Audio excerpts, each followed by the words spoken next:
Kit Kat no es una chocolatina. ¿What? Ya sé que lo que estoy diciendo suena a clickbait, pero no es un clickbait. De verdad, Kit Kat no es una chocolatina. Y no solo no es una chocolatina, sino que la misma empresa de Kit Kat no quiere ser una chocolatina. Entonces, ¿por qué no quieren serlo? Ahora os explico. Hola, soy Santiago Cosme y sí, como os decía en la intro, Kit Kat no es una chocolatina. Y de hecho, una cosa más os voy a decir. Las Pringles, esas patatas fritas que te has comido tantas veces, resulta que tampoco son patatas fritas. ¿What? Pues sí, no lo digo yo, lo dice la ley. Pero vayamos por partes. Hablemos primero de Kit Kat, luego veremos el ejemplo de Pringles y después os comentaré también lo que hizo una marca de tampones, sí, lo que usan las mujeres cuando tienen el periodo, porque esos tampones decidieron venderse como libros por la misma razón por la que Kit Kat no quiere ser una chocolatina y por la misma razón que Pringles no quiere ser patatas fritas. Aunque en el caso de los tampones, cuando veáis la idea, sinceramente está mucho más justificado y es mucho más positivo, yo creo. Oye, ¿os dais cuenta que estoy grabando esto a la 1:30 de la mañana solo por cumplir con el tema de hacer mi vídeo semanal cada domingo? Me merezco esa plaquita de YouTube, la plaquita de los 100.000 suscriptores, que estamos a puntito. Entonces, ¿qué pasa con Kit Kat? Os estáis preguntando. A ver, cuéntame ya lo de Kit Kat. Voy. Pues yo no sé vosotros, pero para mí, Kit Kat siempre ha sido esa chocolatina que me como cuando hay un descanso en una reunión o en el trabajo, o vas a alguna oficina y de repente hay una máquina expendedora y cuando tomas un descanso, igual con el café, te tomas un Kit Kat. De hecho, es curioso que nunca consumo Kit Kat, pero solo lo hago en el momento en que hay un descanso en un sitio en el que no voy a menudo. Y eso seguramente sea porque nos han metido tantísimo en la cabeza eso de have a break, have a Kit Kat o tómate un respiro, tómate un Kit Kat, que han convertido esa chocolatina en la chocolatina en la que piensas por defecto cuando quieres tomarte un descanso. Te lo meten en la cabeza, aquí, a piñón, venga, Kit Kat cuando tomas un descanso, Kit Kat cuando tomas un descanso, Kit Kat cuando tomas un descanso. ¿Y qué haces tú? Pues cuando hay un descanso dices, ¿dónde está el Kit Kat? Pero la realidad es que, como lo he nombrado hasta aquí, para mí, Kit Kat siempre ha sido una chocolatina. Así que imaginaos mi sorpresa cuando el otro día estoy hablando con un colega y al decir algo de Kit Kat me corrige, me dice, oye, que Kit Kat no es una chocolatina. Claro, me quedo así extrañado, digo, ¿pero qué estás contando? Yo pensaba que me estaba incluso gastando una broma, ¿no? Y no, resulta que me decía, no, que es que Kit Kat es una galleta. Entonces, claro, me pongo a investigar y efectivamente cuando me pongo a googlear el tema, resulta que efectivamente Kit Kat no es una chocolatina, de cara a la ley es una galleta. De hecho, una galleta cubierta de chocolate. ¿Y por qué es eso? Porque un día Nestlé, que es la comercializadora o la dueña de Kit Kat, se dio cuenta de un pequeño hueco o agujero en las leyes y dijeron, hostias, es que si no nos vendemos como chocolatina y mejor dicho, nos vendemos como galleta, en vez de pagar 20% de impuestos, pagaremos solo 10%. Así lo dictaminó la Corte de la India cuando Nestlé estuvo metida en un juicio para demostrar que no era una chocolatina sino una galleta. Ganaron el juicio y por lo tanto empezaron a pagar menos impuestos. ¿Veis cómo no es un clickbait lo que os decía de Kit Kat no es una chocolatina? No es un clickbait. Y por lo visto todo esto tiene que ver con la composición de la chocolatina o galleta. Porque resulta que no hay suficiente cantidad de chocolate para que sea considerada de cara a la ley y de cara a pagar impuestos como chocolate.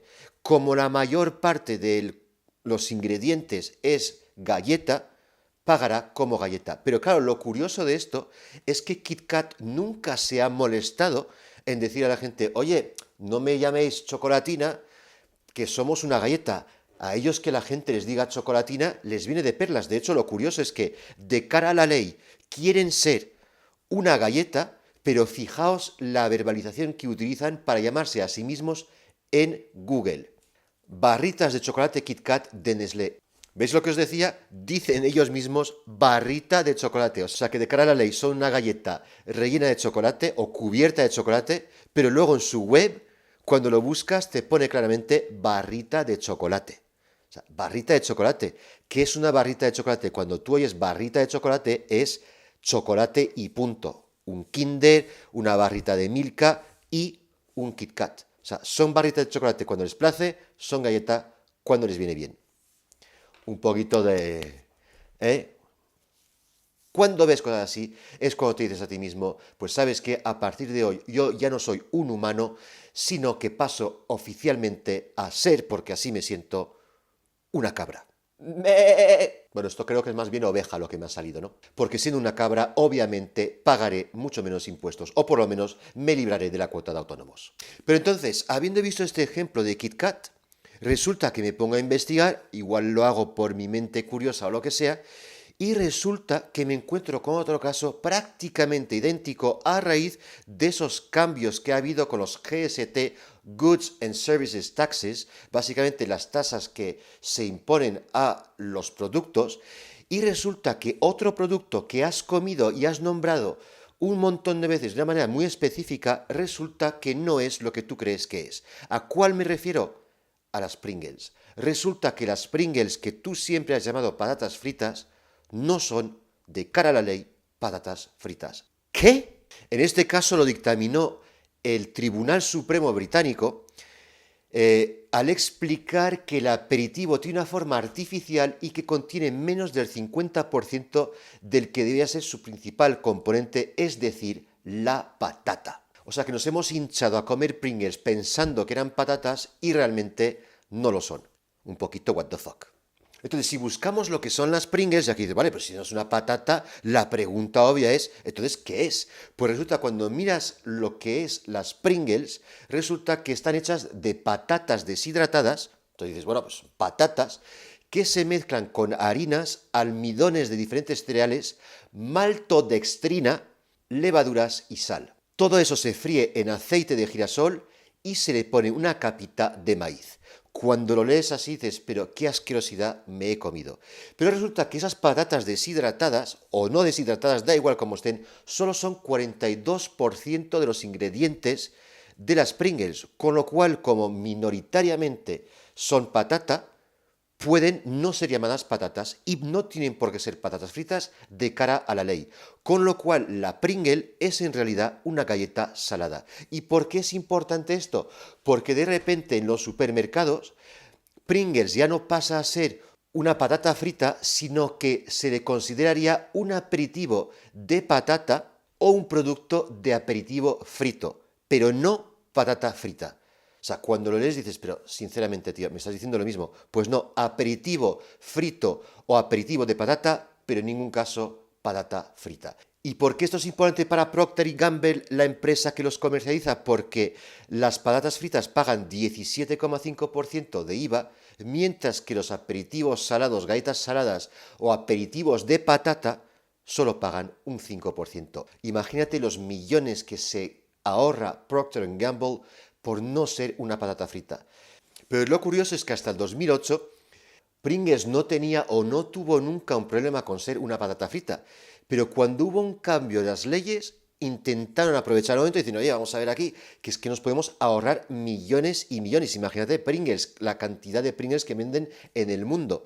Así que cuando llegó el 2008 y cambiaron esas leyes, Procter & Gamble fue a juicio y alegaron que las Pringles tenían un color uniforme, una forma regular, que se disolvían o deshacían, mejor dicho, en la boca, y contenían harina, y que por lo tanto no eran una patata frita. O sea, básicamente lo que te pasa con Kit Kat y Pringles es que dices, es que ya no sabes ni lo que comes.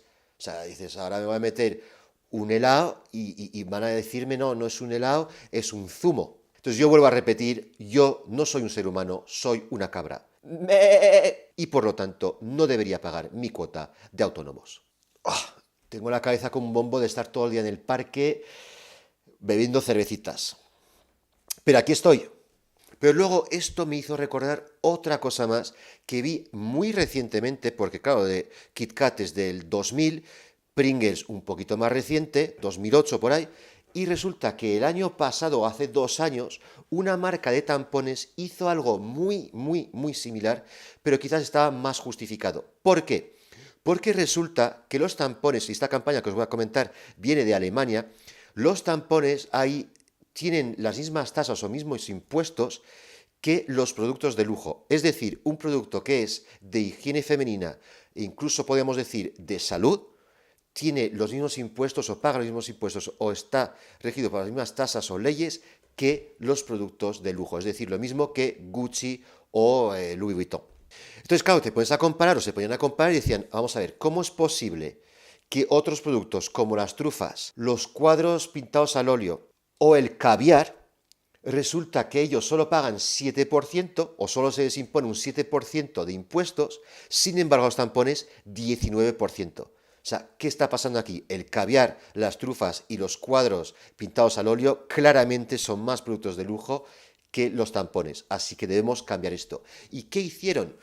Pues a través de una agencia que se llama Scholz & Friends de Alemania, compañía llamada Female Company que vende tampones, se inventó una idea para aprovecharse de un huequecito en la ley y poder vender los tampones, pero sin pagar o sin que se aplicara los 19% de tasas y que se aplicaran en vez de eso un 7%. ¿Qué es lo que hicieron? Pues cambiar el envoltorio. En vez de meter un envoltorio normal y corriente, que es una caja como de medicación o lo que sea, de tampones, lo que hicieron fue transformar el envoltorio en un libro. Un libro que contenía los tampones, pero que obviamente para ser un libro debía contener también texto. Por lo tanto, lo que hicieron fue aprovechar un poquito para contar pues, las discrepancias, las diferencias que había entre los productos masculinos y femeninos, temas también que tenían que ver con la menstruación femenina. En definitiva, transformaron eso en un libro. Sacaron 10.000 ejemplares que contenían información más 15 tampones y se vendieron todos los ejemplares en un solo día. Pero sobre todo lo importante es que se vendieron aplicando solamente el 7%. Era el mismo producto, pero al cambiar el envoltorio, de repente, al igual que Kit Kat que dice, no soy chocolatina, soy una galleta, pues pagas menos impuestos. Entonces, ¿qué es lo que pasó? Se creó una conversación brutal alrededor de Tampon Book, que era el nombre de ese libro. Facebook bloqueó a la compañía, un poquito what the fuck. Las políticas alemanas empezaron a dinamizar la campaña, a posar todas con el Tampon Book, se creó una conversación enorme en la televisión, en las redes sociales, las influencers no hablaban de otra cosa, hasta el punto que el ministro de Finanzas alemán tuvo que dar explicaciones de por qué un tampón, que es un producto de higiene femenina y de salud, tiene un 19% de tasas, mientras que productos como el caviar o trufas tienen solamente un 7%. El caso es que se creó una petición en change.org que consiguió 150.000 firmas el mismo día o en apenas unos días, y lo que no sé todavía si es que aparte del debate que se ha creado de si van a cambiar la ley o no, si han conseguido realmente cambiar la ley, pero a día de hoy se cambia o no la ley. Tampon Book sigue siendo el envoltorio que utiliza The Female Company para vender sus productos y por lo tanto en vez de 19% pagan 7%. A nivel de ideas me parece una maniobra absolutamente genial. Y además esto, la intención o la razón de esta campaña de Tampon Book deja un poquito mejor sabor de boca que el rollito de Kit Kat y de Pringles que se aprovechan para ahorrarse un pastizal. Pero bueno, así están hechas las leyes, no están infringiendo absolutamente nada, con lo cual, ¿quién no hubiera hecho prácticamente lo mismo que ellos? En definitiva, como conclusión, ¿qué aprendizaje tenemos en el vídeo de hoy? Pues que Kit Kat no es una chocolatina, Pringles no son patatas fritas, los tampones se pueden vender como libros y que yo soy una cabra. Hasta prontito.